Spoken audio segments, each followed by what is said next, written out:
each of the body system, but as you all know, they are not working individually. They actually work related to other body system, right? So this part, we're going to focus on explaining the interrelationship between them. And here it's showing you what's the interrelationship between cardiovascular and also respiratory system, right? So as we all know that we inhale oxygens through our nose and mouth, right?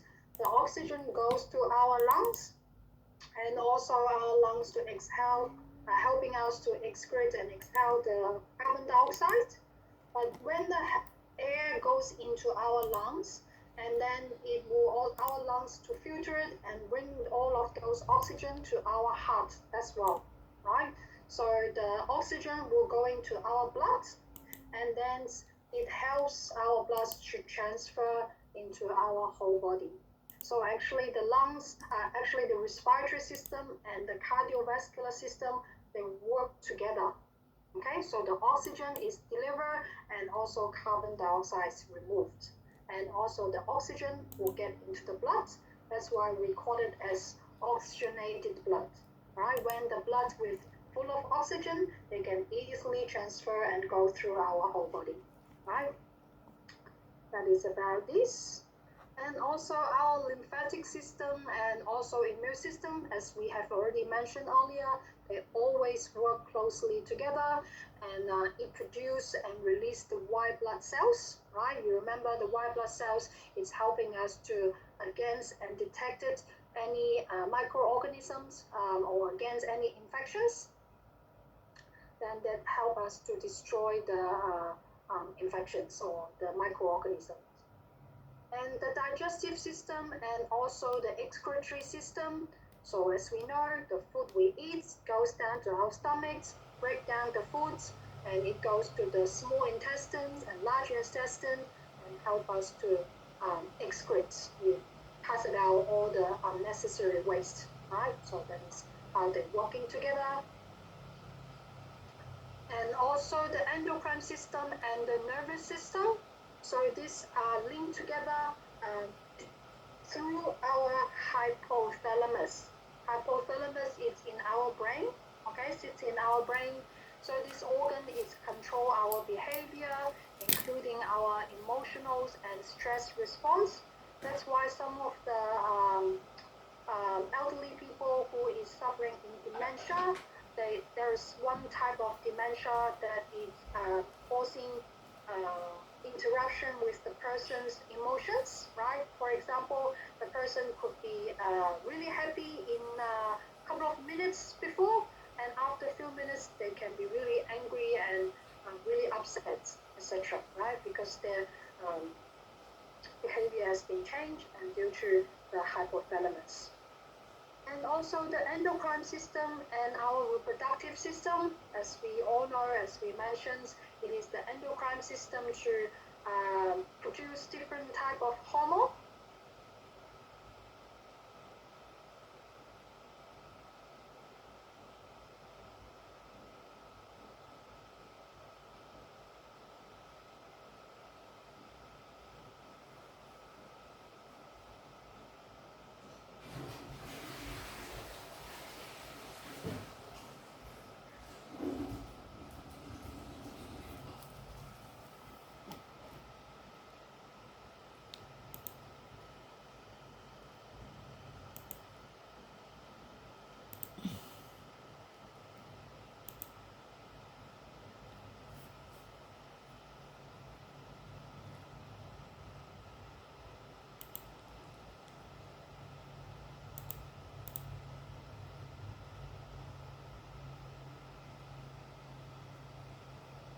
So recording in progress. What we want you guys to know is to understanding the function of each body system and also trying to recognize and identify any problem or any changes from our clients, right? So you as a support worker, it is your responsibility to monitor your client's physical and their overall health conditions, yeah? So you do need to identify that. So when we say the changes of our client, it's not only about their physical changes, it's including their behavior.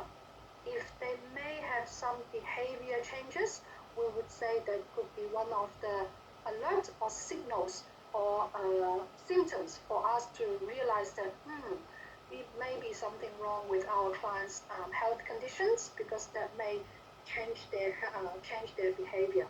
And definitely also it's from the person's appearance, for example, from their eyes, their nails, their skin, also their mobility. It could be a signal of a health issue. Can anyone tell me what could be the changes of our clients' nails and skin? How do we know the changes of our nails and skin? What does it say if there's any changes on our nails and skin? What is this looks like if there's any changes? The colors, the shape. The color of nails? Or the color of skin? The color of the nails and the shape of the nails. Yeah, correct. How about the skin? What could be the changes of our clients' skins? Rashness, Yeah, or redness, or excoriation, right? Those are the changes. Or even though you may see your client looks pale, looks white on their face, that is also some changes. Or you may see they have any extraordinary sweating, right? That may tell you they have a low blood sugar level, right? Those could be the changes. And your responsibility for those changes is, firstly, you do need to have the knowledge to identify, right? To recognize there are some changes for your clients, and then you do need to do reporting. Do you still remember what could be the two types of reporting? What are the reporting you need to do? Anyone? When you're identifying some changes of our clients, what do you need to do in terms of reporting?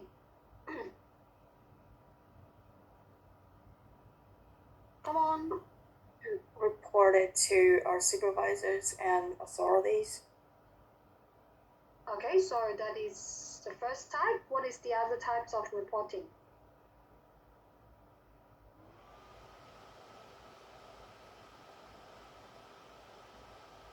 We have mentioned a couple of times already from the last couple of units. When we do reporting, what do we need to do? The two types.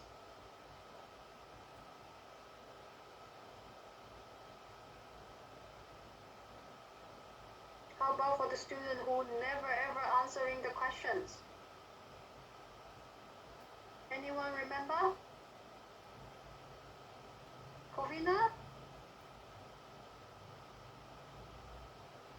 Corvina, do you remember anything about reporting? Sorry, I don't remember. Oh, that's too bad. What is reporting? Tell me. Reporting is like when you find something that not really right, and then something like different with the client condition, and you need to report to the supervisor for the further like information, like helping. Perfect, good. So how do you report? What do you report? What do you report?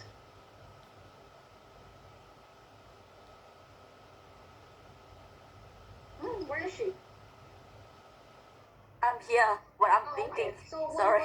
What do you report? Like the problem of the client. Yes, good. So you inform your supervisor of the problem of the clients. So how do you do that reporting? Do you like fill up the report form or incident form? Excellent, good. So that is one type of reporting. You fill out the forms, right? Yeah. And what is the second type? Verbally. Excellent. Verbally reporting and also written reporting. Okay, so those are the two types of reports. All right, please, Corina or anyone else, if you still don't remember these two types of reporting, please write them down. Okay, so when you identify any changes or anything wrong or anything abnormal about your client, please pick up the phone, call your supervisor, let them know what is the problem. And also you do need to fill out the progress note and also the incident form. Okay, so one is verbally reporting and also written reports. Okay, that is also we call documents. Yeah, so you need to write down what is the changes. It's including any physical changes, psychological, or any emotional changes of your clients. Write down into the progress notes, okay, and fill out the incident form. All right. And also the following slide, it is showing you what could be the common body system issues.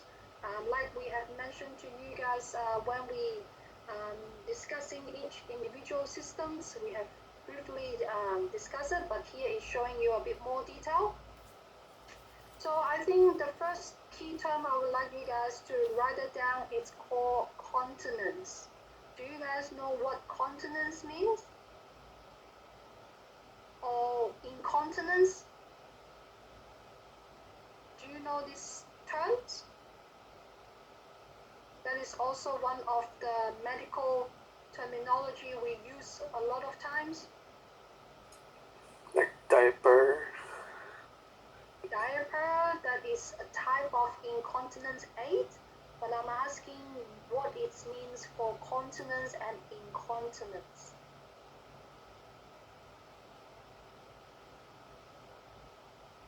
What does that mean? Please look up your dictionary. Or quickly check onto the abbreviation. Oh, probably that's not, but that is the terminologies. So what is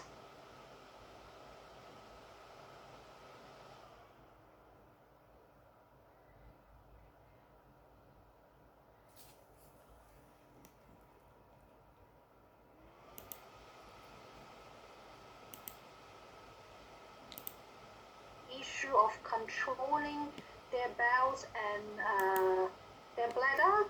That's we say incontinence of urine or incontinence of their feces. Okay, so if our clients have any incontinence problem or continence problem, so you guys need to be aware and also report to your supervisor. And please remember, it is not a common aging problem. For all elderly have incontinence problem. Okay, it's not every elderly people they will have leaking of fluids, leaking of urine, or they could not control their bowel. It's not the common aging problem. Okay, and the other new term it's called malnutrition. So now malnutrition it means the plants do not consume an adequate amount of nutrients that cause them may feeling weak or tired and also having unplanned weight loss. Okay, if you see your clients have any weight loss which is not planning for them to do, then we may consider the person have malnutrition. Especially for some of the elderly people or people with disability, they have really poor appetite and they're gradually losing weight, then that will consider as malnutrition. Okay, so those terminologies you guys need to start learning. And other common issues of our body system, it could be one's called dehydration. So can anyone tell me what is dehydration? What is this issue related to our body system? If the person have dehydration, what body system is related to?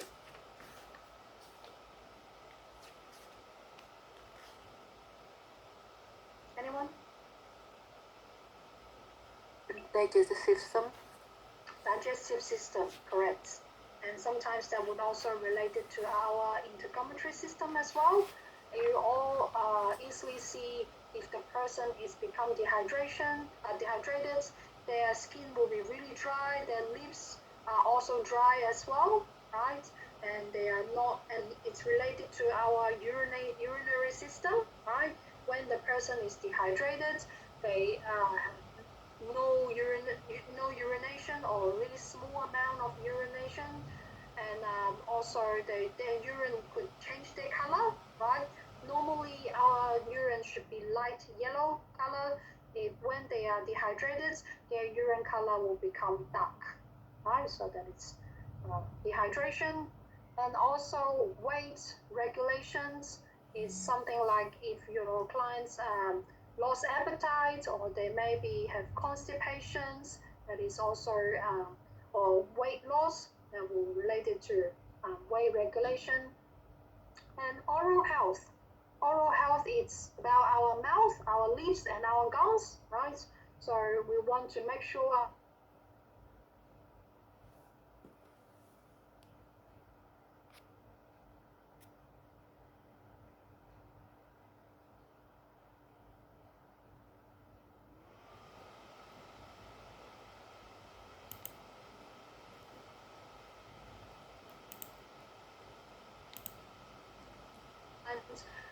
having a proper oral hygiene, and you guys should know how to clean our client's denture and when we should put in the denture and when we need to remove the denture, etc. So it's to prevent oral problem.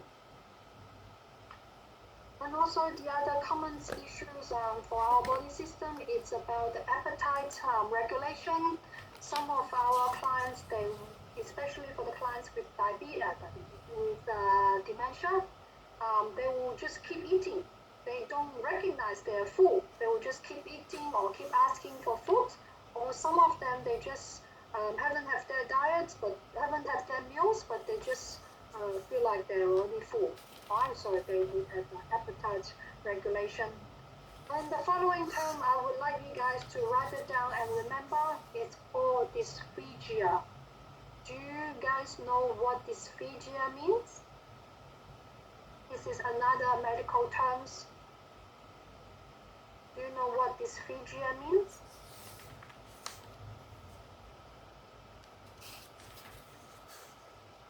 Can anyone tell me what dysphagia means?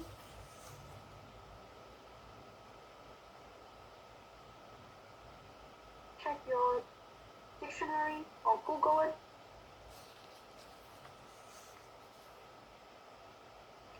It's mean a person has trouble moving food or liquids from the mouth to the stomach. What is the term calling this movement?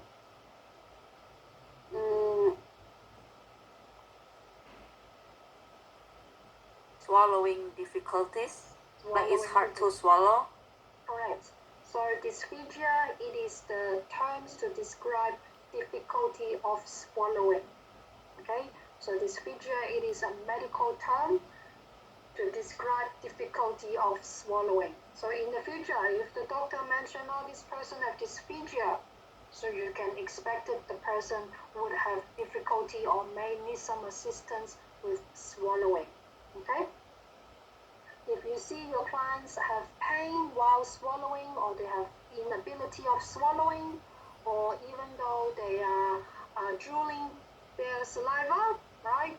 Or there's any hoarseness, so those could be the indicators of dysphagia. Or even though we say when they're trying to swallow some fluids, they start coughing, right? So those also are indicators of dysphagia. Okay. And the next one is the bone health issue. So as we have mentioned, it could be caused by osteoporosis and also arthritis and different type as well, definitely. And the indicators of this problem, it could be back pain or stooped posture, or they lost their height. That's why you do see some elderly people, they probably getting shorter and shorter. It's not as tall as when they're young. And their bones can break more easily than expected because the osteoporosis. Okay. And also the following slide is showing you the next term. It's called food intolerance. So food intolerance, that is different to food allergies. Okay, food intolerance that may gives them like have mild diarrhea, or they may upsets of their stomach, or they may have cramps or bloating. For example, some of the people, they are very intolerance, right? When they're having milk or ice cream, they will start having some bloating or stomach pain or diarrhea, etc. So that is called food intolerance. So as a care support worker, it is important for you guys to check our clients' record to identify if they have any food intolerance. Especially they will write down onto the care plan. They may have different type of food intolerance, so you guys should be aware and avoid giving those type of food to our clients. Okay. And also the other common issue is about skin integrity. So like we have mentioned earlier, the person may have some rashes, they may have redness, they have some wounds, or even though may have pressure injury. Okay, we discussed pressure injury last unit. And it could be really painful if anyone develops pressure injury. And it's commonly developed pressure injury for the people who is immobilized, right? So they always have to sitting or lying for long hours. They're not able to move themselves. They can easily develop pressure injury. So it's important for us to reposition our clients every 2 hours. And the weight and appetite regulations, we have mentioned it earlier.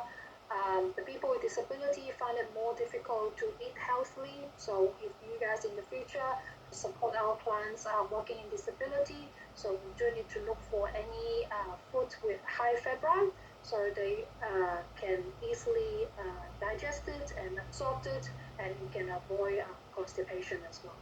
Okay. And also in the following 2 slides is showing you what would be the common disease that can affect our body system, right? So like cardiovascular disease, such as high blood pressure or coronary artery disease, right? Or heart failure or stroke, those are related to cardiovascular disease. So as a care support worker, if you check your client's medical history and also their diagnosis, if you see your clients may have those problems, we do need to closely monitor their blood pressure. Okay. Commonly, the doctors would order you to check their blood pressure frequently. It could be checking daily or checking weekly, or at least we do need, even though they do not have diagnosis of cardiovascular problem, we do need to check their blood pressure at least once a month. Okay, but if they have those diagnoses, we may need to check it more frequently. And for respiratory disease, it could be something related to like asthma, right? I think in Australia it's really common. There are a lot of kids or even adults, they have asthma. That is one of the problem with respiratory disease. And also the other one is called COPD. Probably you may have heard previously. So COPD is stand for chronic obstructive pulmonary disease. Okay, so that's we call COPD. If the clients have a severe COPD, that is the one we mentioned, they may need to have oxygen, carrying oxygen cylinder with them 24 hours. Even though they're sleeping or when they're walking or doing anything, they need to have oxygen. Otherwise, they will have really difficult breathing. And also another common type of respiratory disease is pneumonia. Okay, pneumonia, it is type of infections. If any of our clients have pneumonia, it could cause death.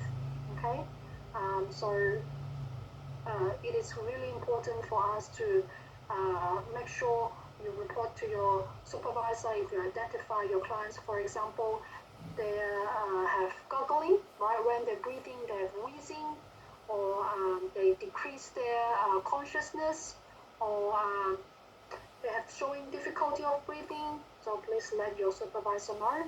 The other type of pneumonia is called aspiration pneumonia. That means it could be the fluid or the food they are taking, it goes to the wrong area.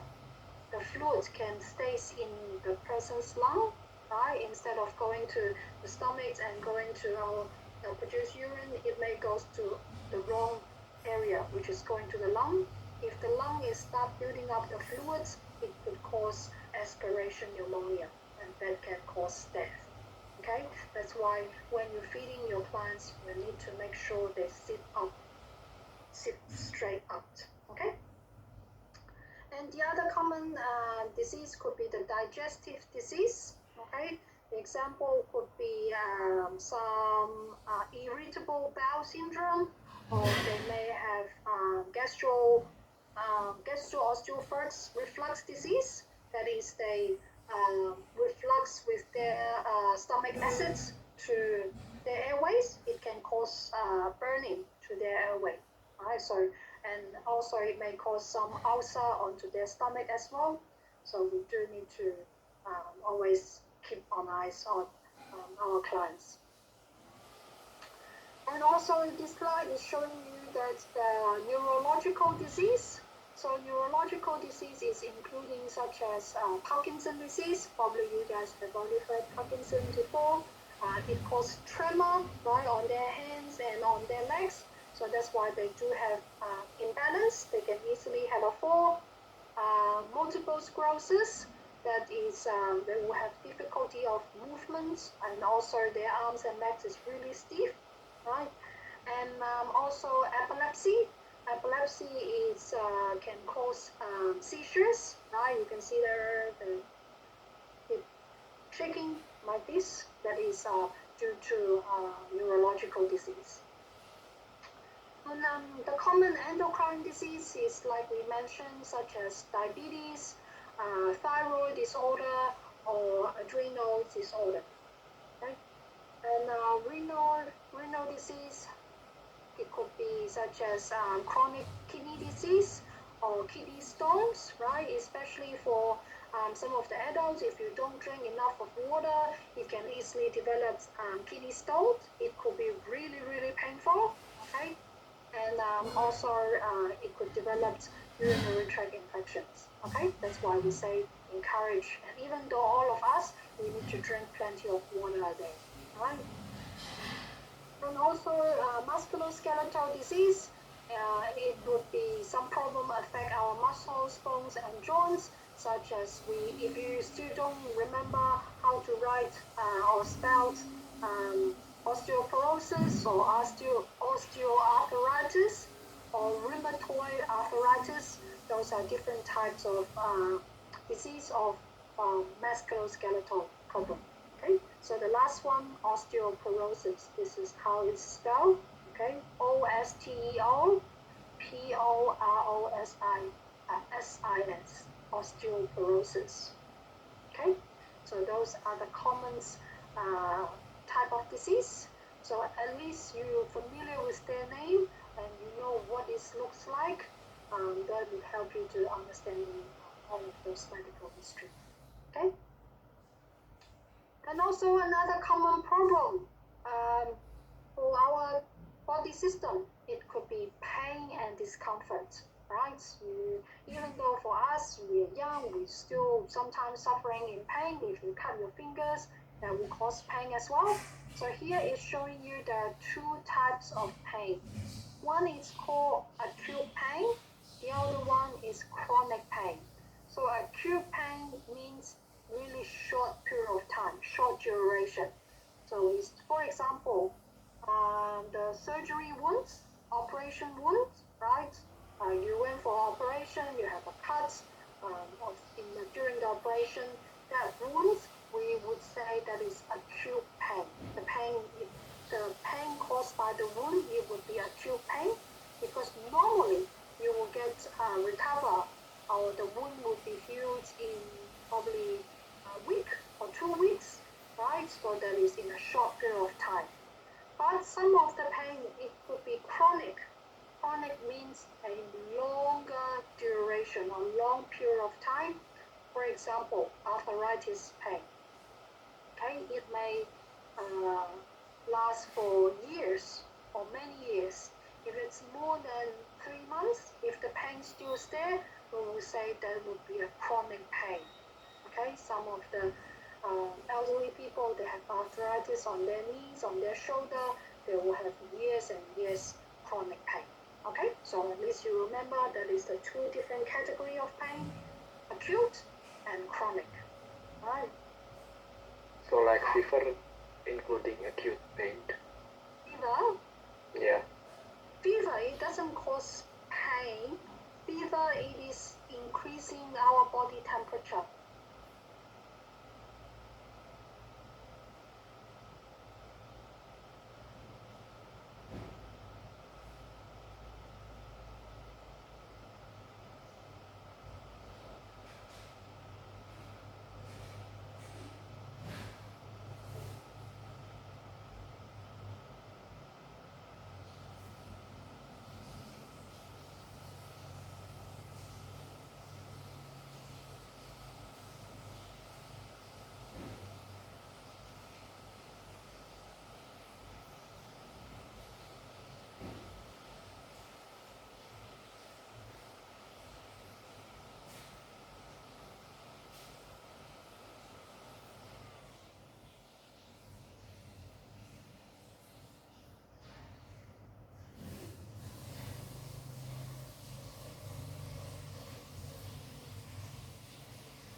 Recording in progress. Or they may change of their behaviors, then you can firstly question yourself, is this if this client is in pain, right? Most of the time, when you see your clients has changed their behavior, commonly it's caused because of pain, right? So when our clients is in pain, we can actually identify and also supporting clients by using different communication strategies. For example, if you identify your client is in pain, firstly, you do need to make sure you are calm. All right, if you are also anxious, don't know what to do, then definitely it's not going to help with your clients. All right, firstly, you need to be you need to be calm, and also you should show your empathy, telling your clients, don't worry, I'm here to help you. Tell me what is wrong, where your pain is, how long have you been feeling pain, right? So start supporting and checking onto your client. And also you can use I statement instead of you. For example, you can say, I would like you to take this medication, rather than you say you should take this medication, right? So using I statement. And also reassure your clients that you are here to help them to relieve their pain, right? So encouraging them to express and telling you a bit more information about their pain. So when they're expressing their feeling to you, make sure you're active listening to them. Okay, encouraging a client to tell you where the pain is, the location of the pain, the intensity of the pain, which is their pain level, right? And how long they have been feeling pain, right? And how does this pain affecting them, right? So you can ask those kind of questions. And here the following slide is showing you what could be the common cause of pain. Here, like such as we mentioned a couple of times, arthritis, that will definitely cause a lot of chronic pain, right? And even though if you're looking after your clients with living with cancer, that would definitely cause a serious pain. right? Or any circulatory problems, bowel disease, urinary tract infections. One of the common symptoms of urinary tract infections is causing burning sensations on their lower abdomen. Okay, if your client's telling you that, oh, I'm feeling my tummy, my lower tummy is feeling burning, or there is any sting or discomfort when they pass in urine, that could be one of the common symptoms of urinary tract infections. Do you guys know any other common symptoms of UTI?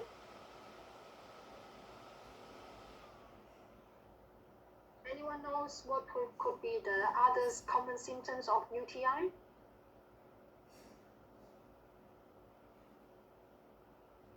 Except of feeling burning sensation? No. You want to make a guess? What would be other common symptoms of UTI? So the first one, as we say, they will feel burning sensation, right? And also, some of the clients, when they're having urinary tract infection, when they pass in urine, it may comes with blood. Okay, you can see there is some blood in their urine. And number 3, they will increase the frequency of their urination. For example, they just been to the toilet 1 minute ago. They just pull their pants up and start walking out of the bathroom. They start feeling they want to use bathroom again. Okay, that is a really common symptoms for UTI. And also when they're having UTI, even though they just been to toilets, they feel like they want to use the bathroom, but actually when they're sitting on the toilet, they have only probably few drops of urine. Okay, that would be also another common symptoms of UTI. So there are four main symptoms. One is feeling burning sensation, and they may have some blood in their urine. They could increasing the frequency of urinations, or even though they sitting on the toilet, they may not have urine to come out, but they still feeling they want to use the bathroom. Okay, so those are the 4 main common symptoms for UTI. And also we have mentioned it previously, pressure injury. Pressure injury can also cause a lot of pain, but pressure injury can be definitely prevented. Okay, if we do our job properly, it would help our clients to not having any pain from pressure injury. So it is important for you guys to identify if you see our client's skin is become red, that is the first stage of pressure injury. Okay, if you don't take any actions, then the pressure injury will go going deeper and deeper, and it's cause a lot of pain. Okay. Or also, if your clients have any old injury or any infections, that will definitely cause pain as well. So, anyone have any idea if our clients have any pain? How do we identify their pain level? How do we know what is the intensity of their pain? How do we identify that? You ask them. You ask them, yeah, and how do they tell you they are in what level of pain? How do they describe it, you think? Or any tool we can use to identify our client's pain level? Do you know? Not really. Do you just compare it to normal pain, normal kinds of pain? No. So we want to know our clients in different level of pain, right? So we can, like you say, you can ask your client, but we do have some of the clients that may not be able to speak to you, or they may have any cognitive impairments, so they can't correctly tell you the level of their pain. So we do need to use some tools and assessment to help us to identify our client's pain. So the first one and also the most common one we use the tool is called pain scale. Okay, you can see on these slides the pain scales it contains with numbers, with colors, and with some emoji, okay, and also some words. So this pain scale is helping us to identify the pain level. Let's say with numbers. So 0, that means no pain. 10 is the worst. So normally you can ask your clients, can you tell me your pain level from 0 to 10? 0 is no pain, 10 is the worst. Can you tell me the numbers? Alright, that could be one way that's helping our clients to tell you, oh, if my pain score is 6, what does that indicate? If the client tell you my pain score is 6, Severe pain. yeah, so that is telling you that your clients may have severe pain, right? So, and also why we're using color, probably that is for the kids, right? If they don't know numbers, they can start pointing with the colors. So as you can see, green is indicate, so dark green means no pain, and if it's mild pain, it start changing the color, and when it goes to red, that is the worst pain, right? And also for emoji as well, for some of the people who is not able to talk, they can't speak, they can point to of those emoji, right? So if this person is smiling or if they're crying, that is helping us to identify their pain level, right? And definitely if the person is able to speak, they can tell us no pain, they have severe pain, they have worse pain, or they have mild pain, etc. Right? So that is the pain scale we're using really commonly to identify the level of pain. How about if they are lying to us? Then you need to use your facial expression. But I believe there's no point for them to lie to you because they need your help, right? If they are not telling you the truth, then we won't be able to support them properly. Yeah. So, but I think another difficulty for you guys is if your clients have dementia, let's say, they are unable to tell you or they're not able to interpret this pain scale, they may not be able to tell you the number. How do you identify their pain level? Then we need to use another tools or scales. It's called EpiPain scales. EpiPain scale is one of the most common tool or assessment we use in aged care industry. Yeah, for especially for the people who is not able to express themselves and also they have any cognitive impairment. We do use the EpiPain scales to identify the pain level. So in the EpiPain scale, it would be 100% done by the registered nurses. Okay, but I think it's good for you guys to know how to assess the clients with cognitive impairment. We are more focused on checking their facial expression, reviewing their medical history, and also checking when was their last time having pain relief medication, etc. Then to identify what we can do to support to relieve our clients' pain. Okay, and also there are the other two types of pain scale. But as we say, EpiPain scale, that is the most common one we use in most of the aged care facility in the system to identify and measurement of the pain for people who cannot verbalize or who may have cognitive impairment. Right. And also the following is show you the procedure, how do we monitoring and also reporting our clients' pain.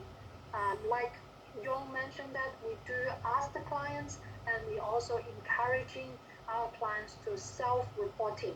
So when they're in pain, they don't need to tolerate it themselves. They can easily just let us know.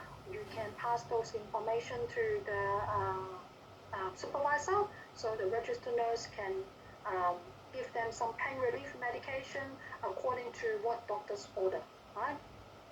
So you can ask them where the pain is, how bad it is, how long you have been feeling pain, etc. Right? So getting more information that would help your supervisor to start implement some strategies to managing our clients' pain.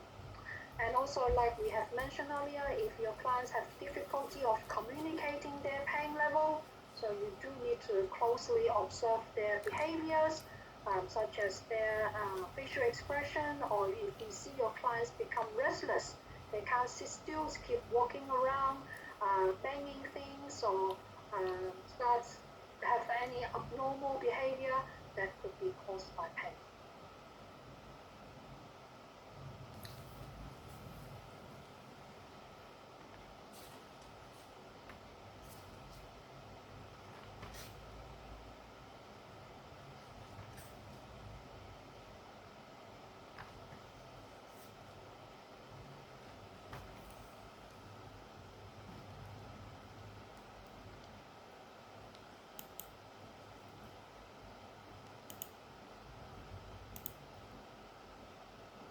How many?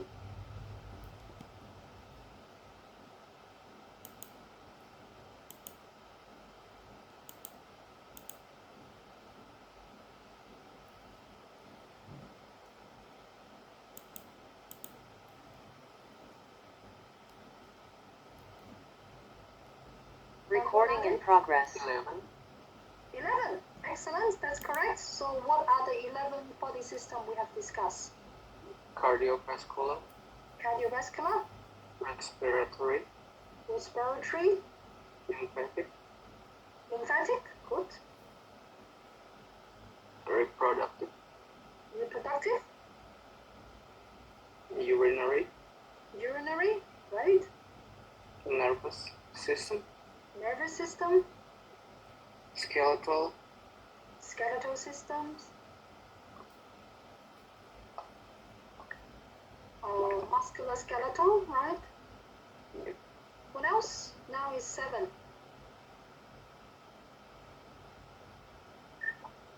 What is the one work closely with lymphatic system?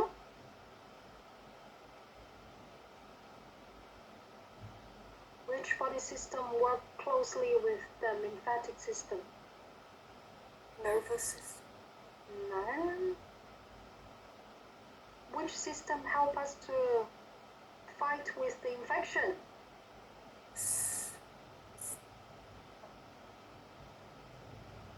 The immune system. Yes, the immune system. Okay, what else? What is our biggest organ? skin, What is the system's name? Sensory system. No. Integumentary systems, correct. What else? When you eat, it goes to our stomachs. What is that system called? Digestive system. What is that? Digestive. Huh? What is that called? We eat. Digestive systems, excellent. And the last one, which one is to produce hormone? Endocrine system. Endocrine system, excellent. And also probably the last one, it will be our sensory system, right? Okay, so you guys, when you finish this unit, you need to go back and review the functions and the key components of each of these systems, okay?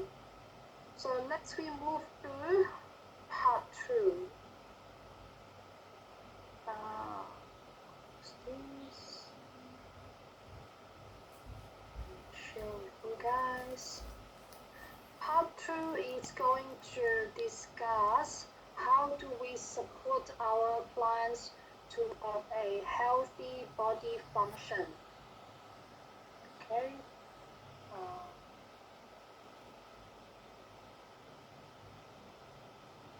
Are you able to see my screen properly? Yes. Okay. So the first part we will discuss is what will be the factors for our healthy body systems. definitely we know that we need to have a nutrition, hydration, skin integrity, movement, and our social interaction, right? So the first couple of points, it's about the physical health and also social interaction, that is about our social well-being and psychological and emotional well-being, right? So what can we do to maintain our body's nutrition? How do you help or support your clients with a healthy body weight?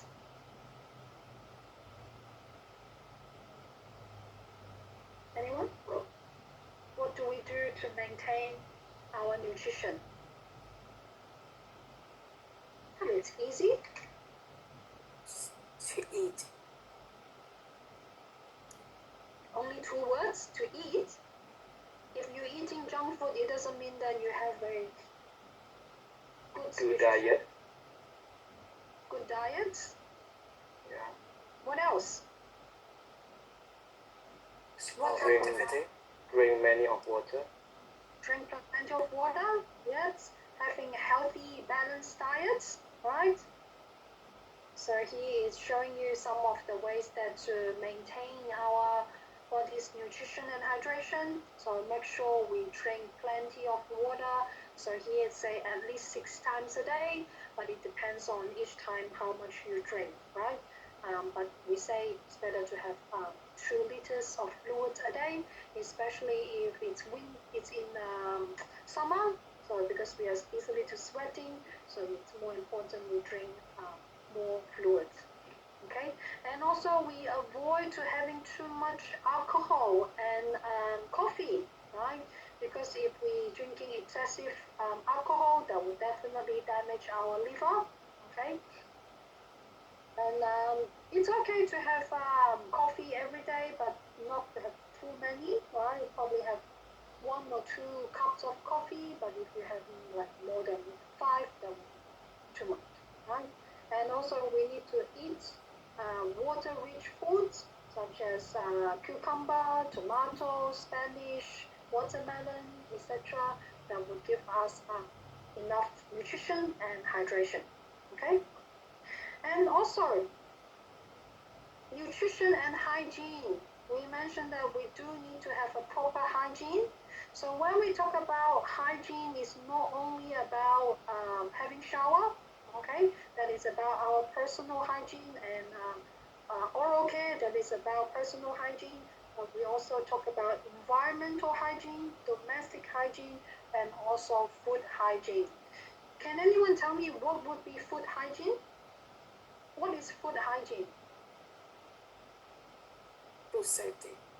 Food safety, excellent. So we need to make sure we're cooking properly, having the food in the right temperature, we do food labeling, etc.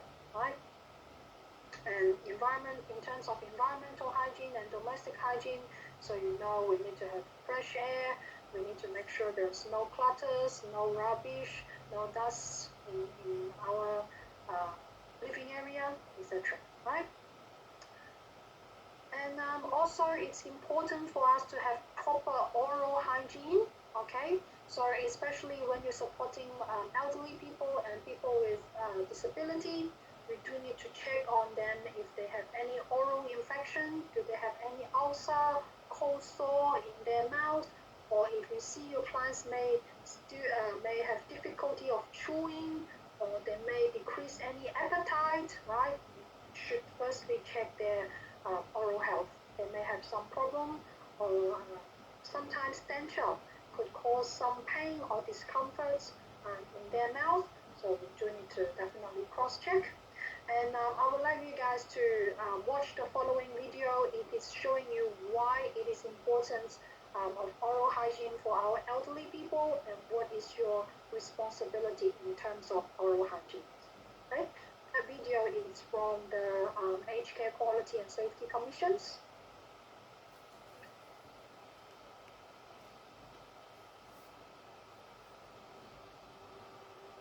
Understanding oral health is an important part of your residents' daily care. Its impact can be felt in many areas of their life.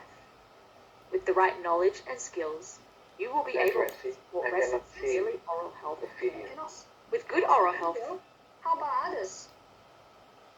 Can you guys see the video as well?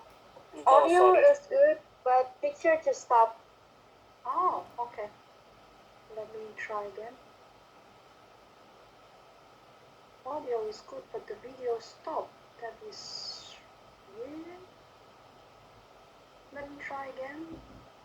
residents will be able to eat and drink with confidence, allowing them to enjoy their dining Can experience. slowly. Poor oral health can directly impact their quality of Yes, life, it's good now. Yeah. their Very comfort, good. confidence, dignity, as well as general health and physical and mental well-being. If their ability to eat and drink is impacted, it can lead to dehydration, malnutrition, and weight loss.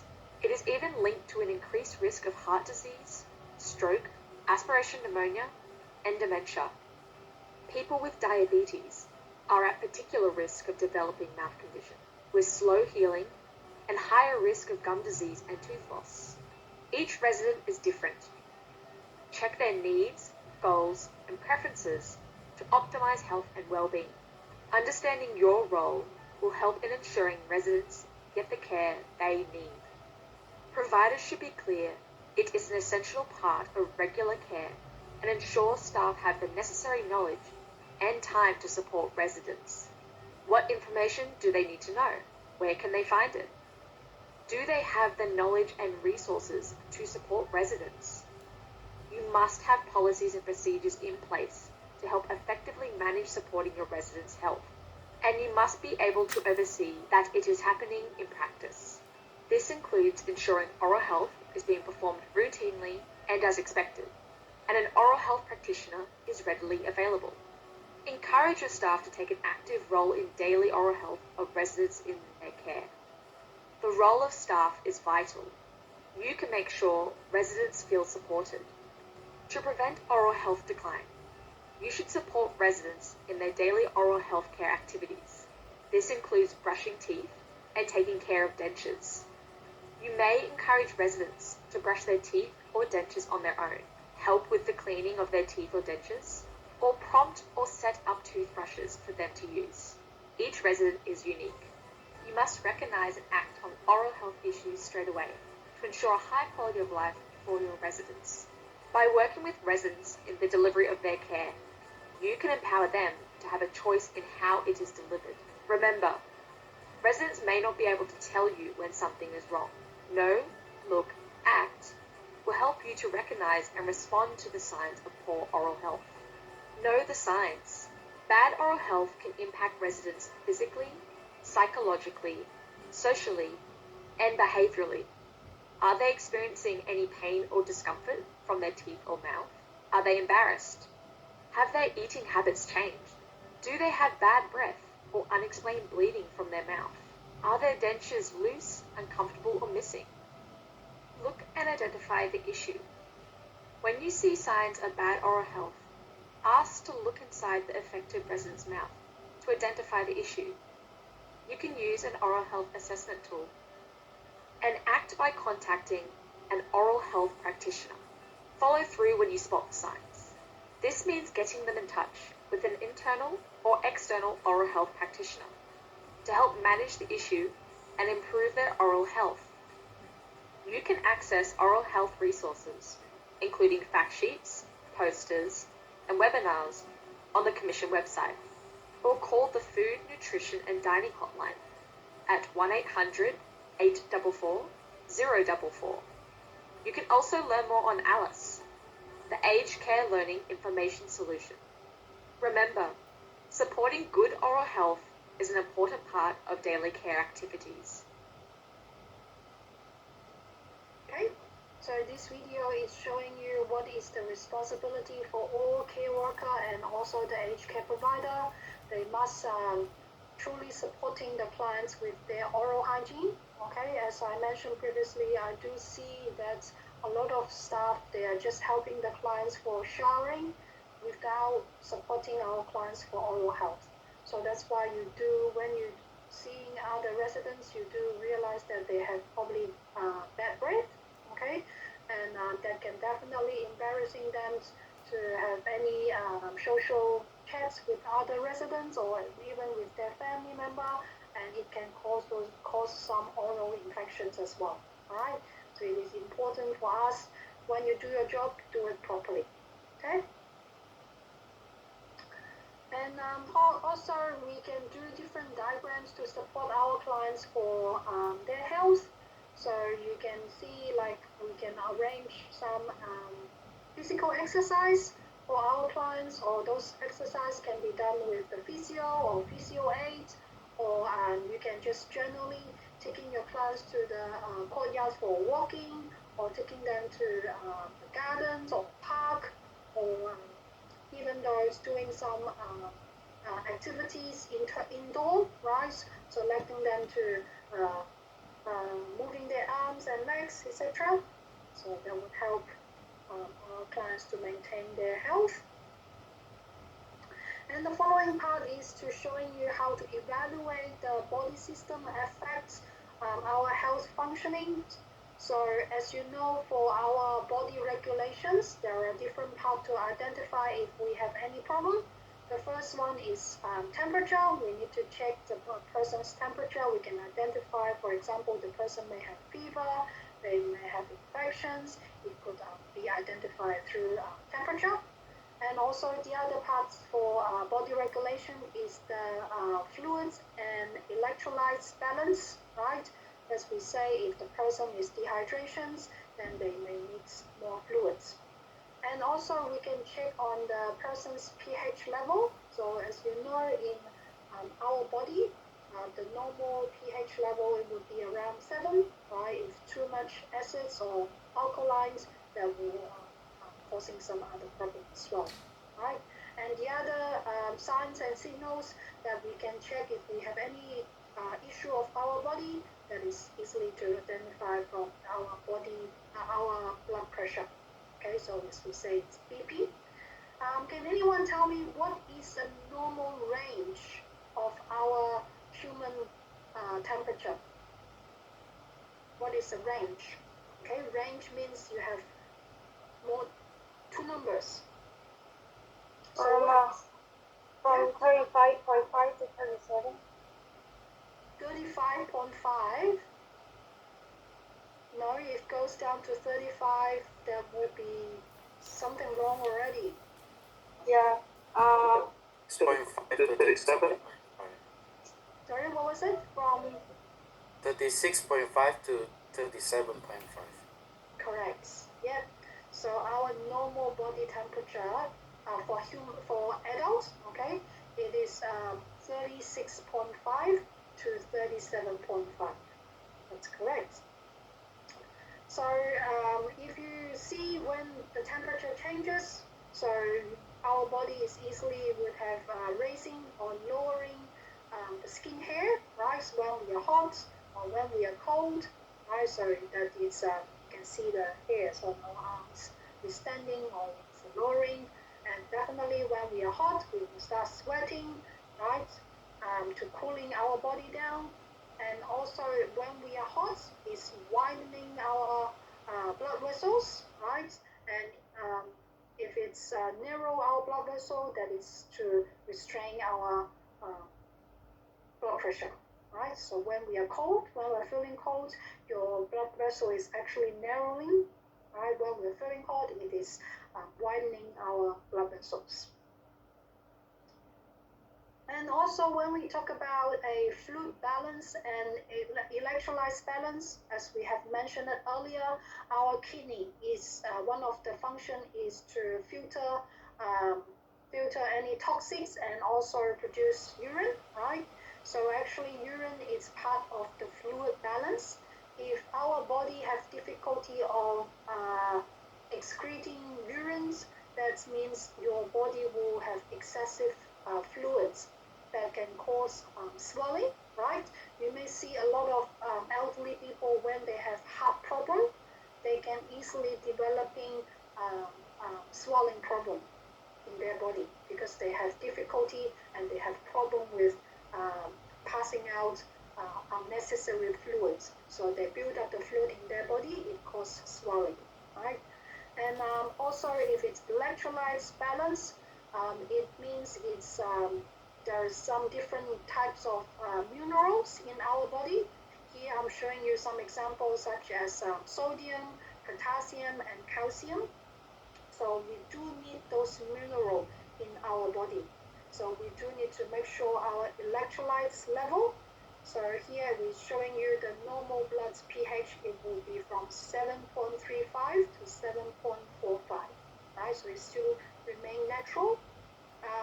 And also you may see a lot of athletes, like for example, tennis player or basketball player, when they're having their breaks, they're not only drinking water, they are drinking some electrolyte drinks.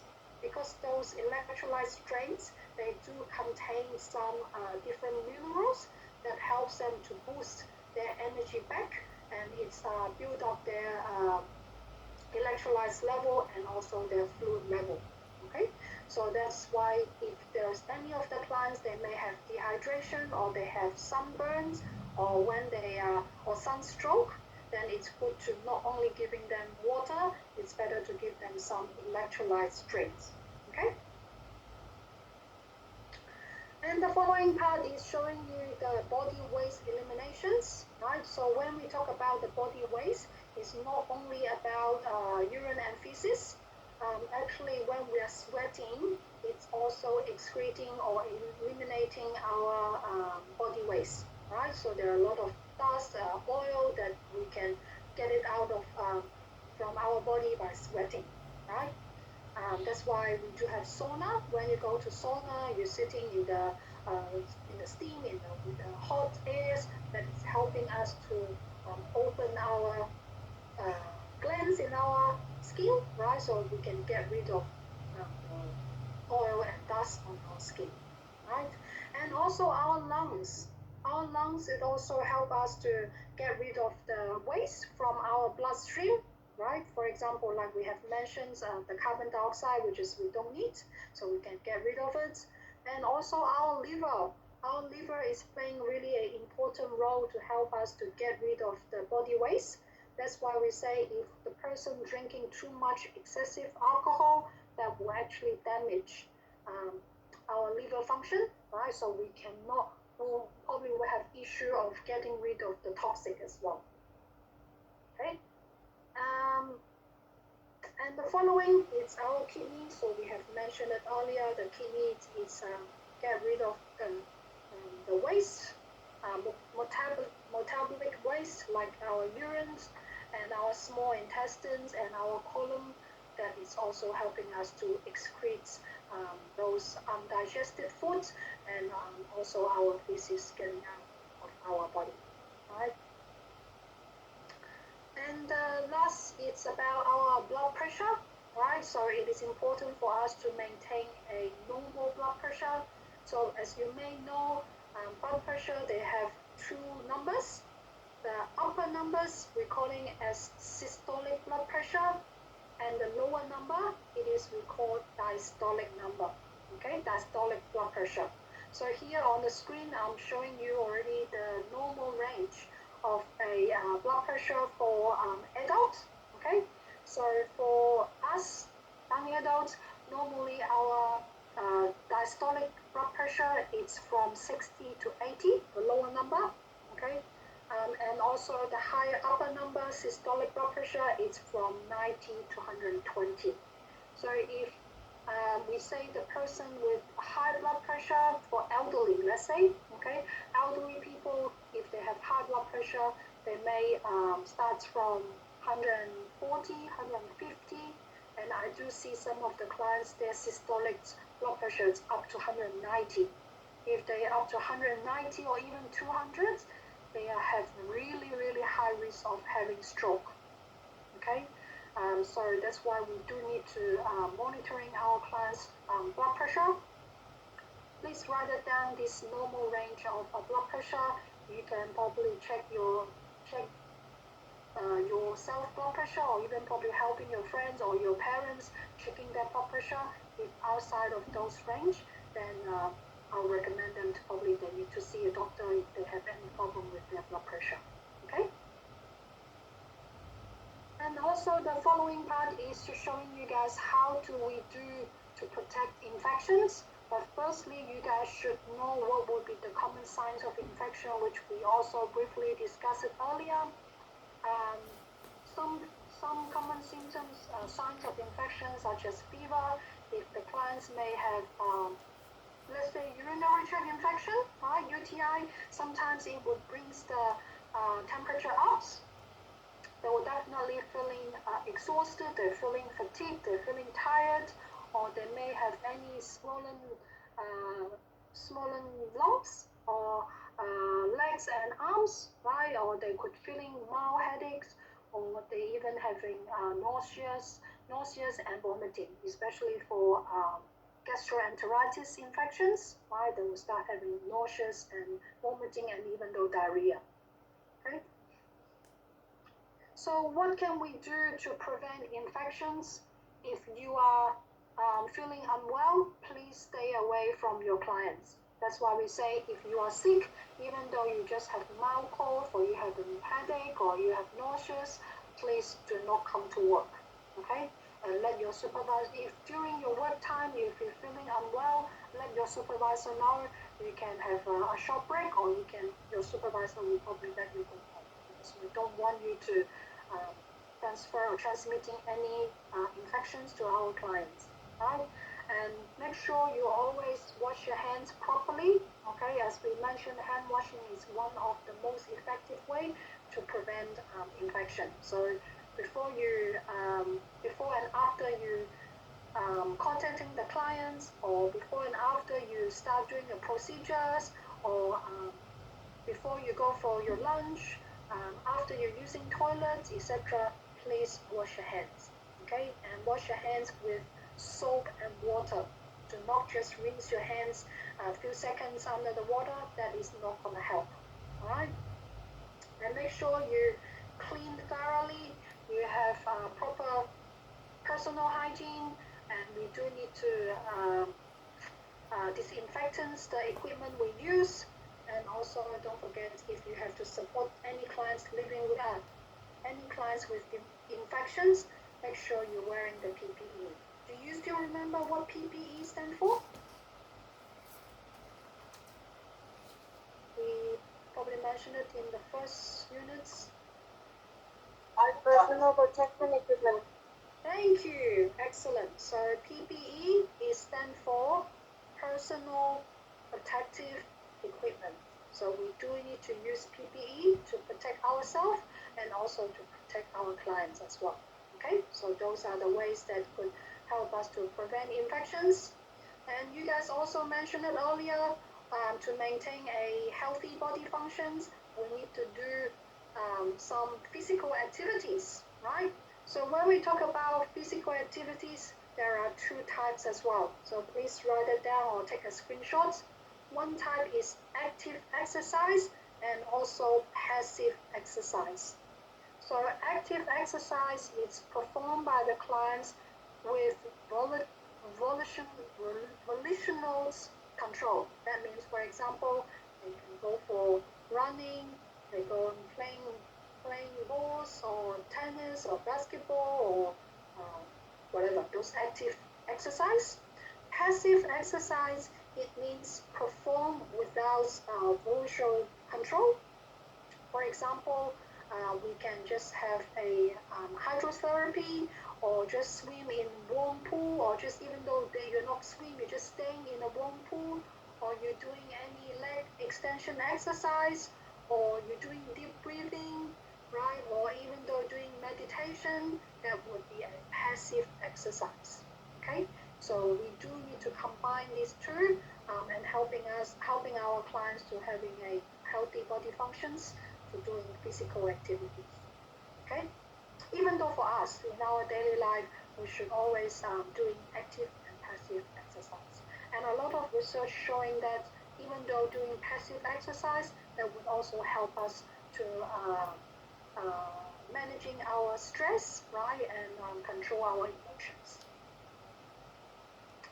And also, as a support workout, we do need to share information about healthy body function to our clients, or even though to to educate their family member, right? As we say, we don't be with our clients 24 hours, 7 days. So it is part of our responsibility to share some useful information to help our clients to understanding how to maintain a healthy body function. So here it's showing you who could be the first person supporting us. We call it as multidisciplinary team. Okay, on the top, on the green area is showing it's called multidisciplinary team member. Okay, so when we talk about multidisciplinary team member, that means it could be some other specialists or some other health professional or aligned health professional. They can contribute their knowledge to supporting our clients for their daily life. Okay, for example, physical therapy, occupational therapy, speech pathologists, pharmacists, or social workers. So I probably would like to spend a little bit more time to explain about speech pathologists.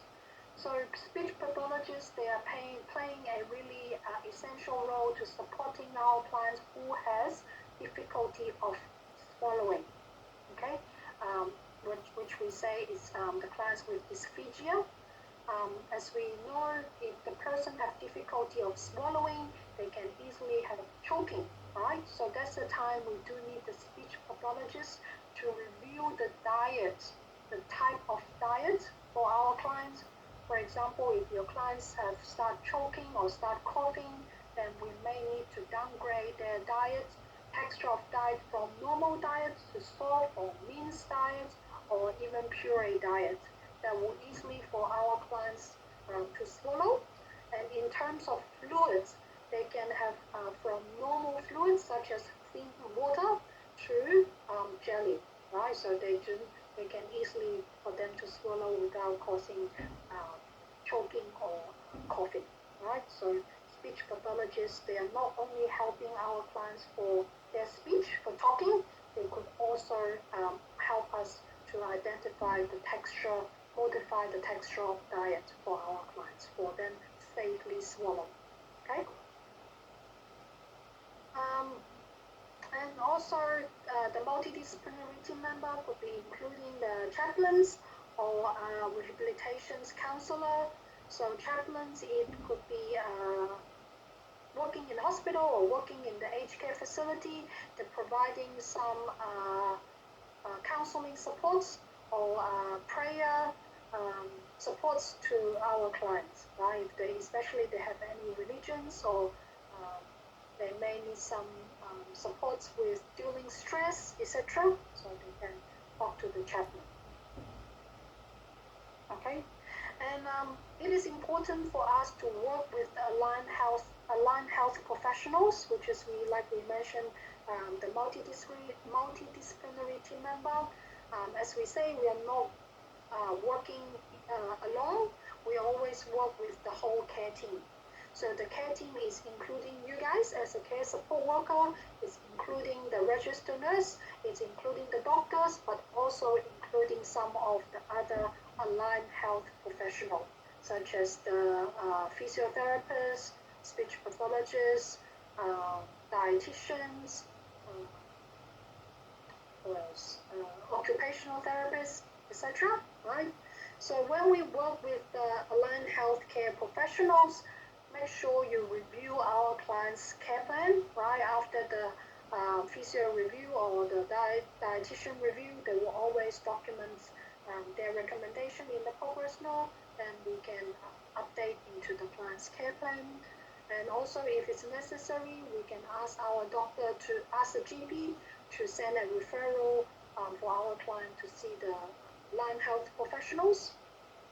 In Australia, if our clients living in the aged care facility, they may not require the referral to see the physiotherapist.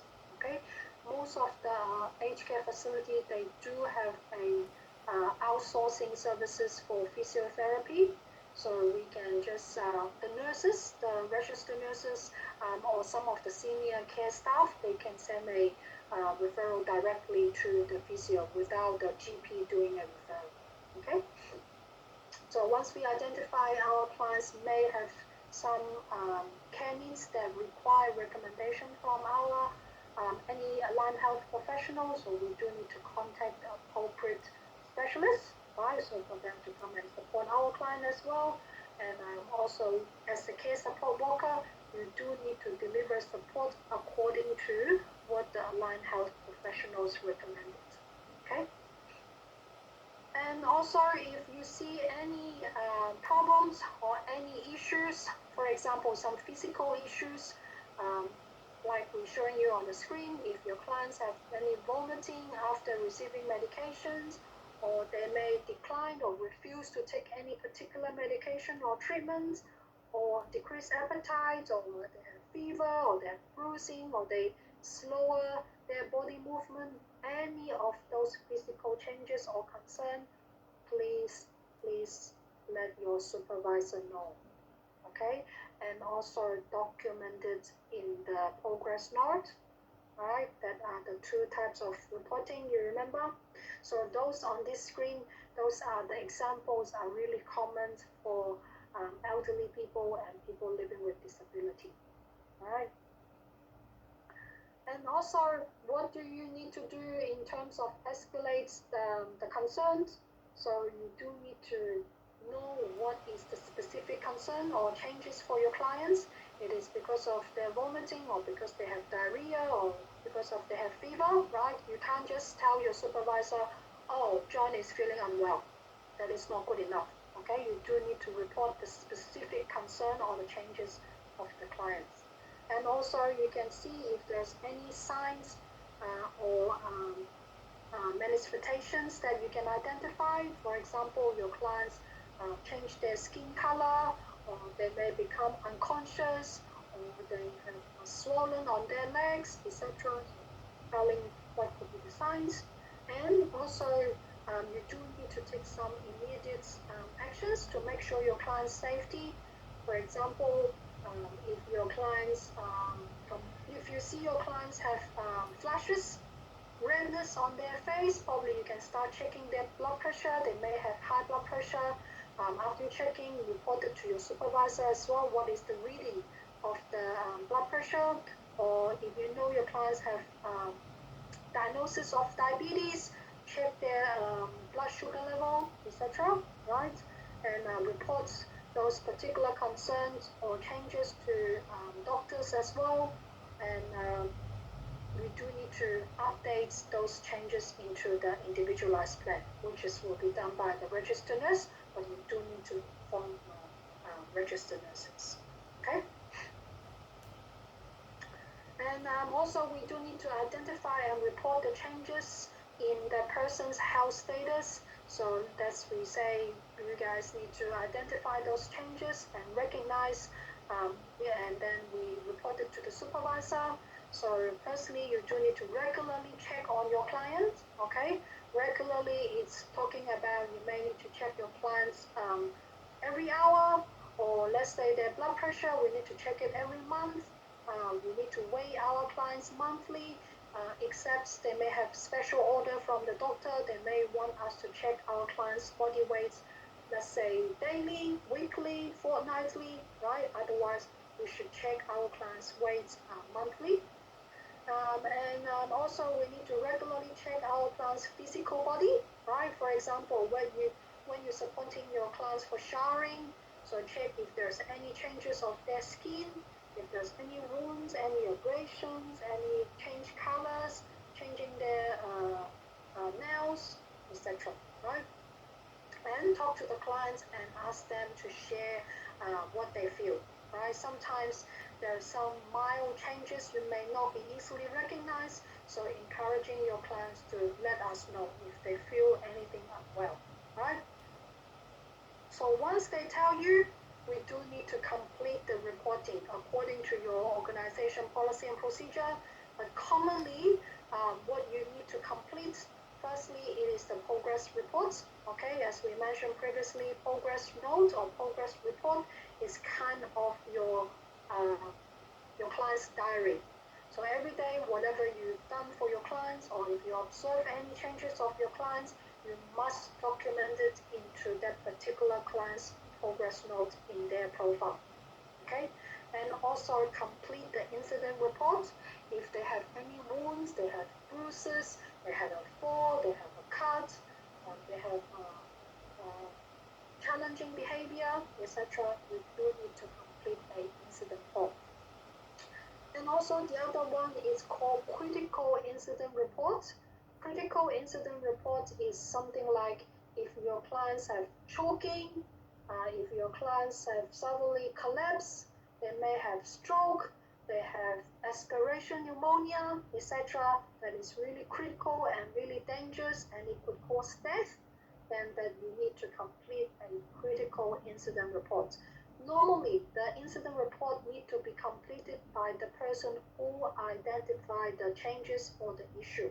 Okay, it is not only rely on your supervisor or the registered nurses to complete that. If you are the person identify those changes, you would be the person to complete the incident form. Okay, and definitely if you identify any of the cases that require us to mandatory reports, then you must do so. All right, do you still remember the categories, the 8 different categories of mandatory reporting? Can anyone give me 3? Let's say if you can remember 3 types of mandatory reporting cases. Except elderly abuse.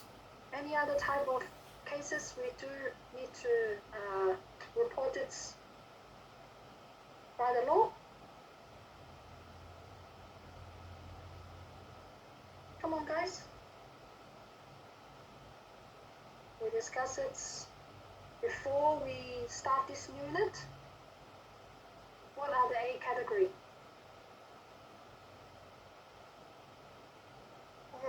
Ongoing assessment and blending with customer. No, I'm asking what would be the category that you need to compulsory report? Report.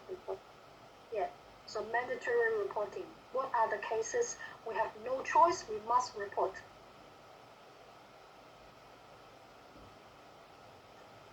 What will be the first one? Incident. Yeah, which type of incidents? Like physical incident. Maybe What is they physical incidents? maybe they trip in the bathroom, or they choke on their medication. No. What is mandatory reporting means?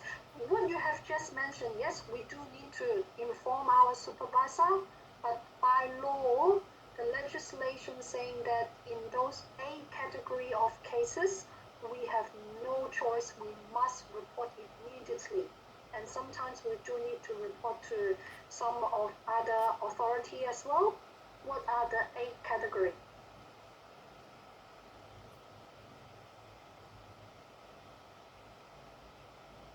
Come on, guys. That's why I'm checking you guys whether you paying attention to what I'm talking about in the class. So the first category, it is elder abuse, right? You remember? Yeah. What are the different categories? Child abuse. Child abuse, yes. What else?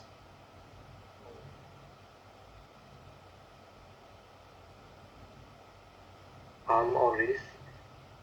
What? Sorry? Harm or risk to person. What is that particular term called? There's a proper terms to describe that. Physical abuse. No, physical abuse is type of elder abuse, right? In terms of, apart from elder abuse, any other category that's category of incidents we must report? Domestic violence. No. Sexual assault. So that is sexual abuse. That is also type of elder abuse. Okay, so that is including elder abuse, unreasonable use of force, unexpected or unexplained death, right? Missing clients, right? Inappropriately using of restrictive practices, right? Sexual abuse, physical abuse. Those are the different categories we must report. That is part of mandatory reporting. Okay? If you don't remember, please write them down. If you fail in the future, if you fail to report any of those category cases, you will holding the legal problem. Okay? That would be a huge issue because the law saying that as all staff who working in the aged care industry, not only the care staff, not only registered nurse, whoever working in the aged care staff industry, they are holding these legal requirements to report any of those cases. Okay? So when we are doing reporting, make sure you know when to report. If it's a critical changes, for example, your class collapse have no responding, then we need to report it to our supervisor immediately, call them. If it's non-critical changes, for example, they have headache or they may have stomach cramp or etc. that is not critical, then you can record it, write down in your client's file, and also verbally inform our supervisor. Okay, so complete the progress note, complete an incident report, and also give your supervisor a call, informing them what is the changes identified. Okay, that's it for today's units. What is your any questions? Please ask many questions as you want. I want to make sure you guys understanding what we learned from these units. Any questions? We've got 3 more minutes before we finish.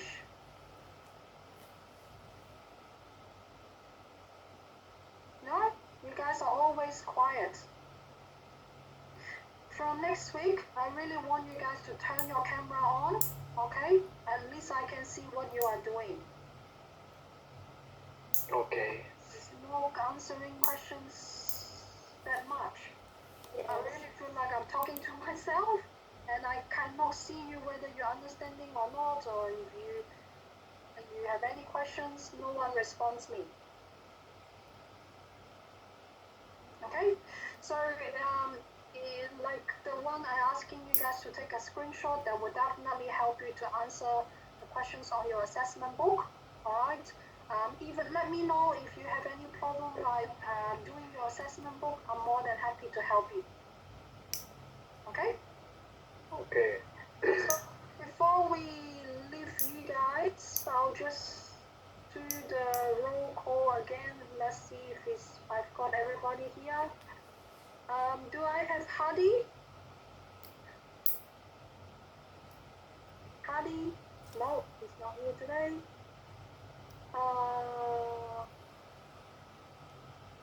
Johanna's here. Steve? Steve is here? Is Steve here? No. Idira? Is Idira here? No. Putri? Do I have? Yes, I was late this morning. Late? Okay. Alright, make sure next week, you need to join in on time. Okay? Yes, sorry for that. That's alright. Leah, yeah, I can see Leah is here. Christian Javon Andrew. Christian. No. Benino. Yeah, I think I do see his name. Benino. No.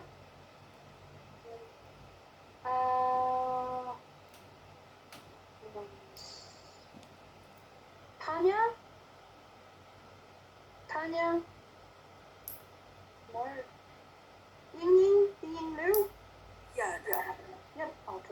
to see Young's here. This one is Togada. Togada. No. Right. Next is Mutiara. Mutiara. No. Okay. Kantika.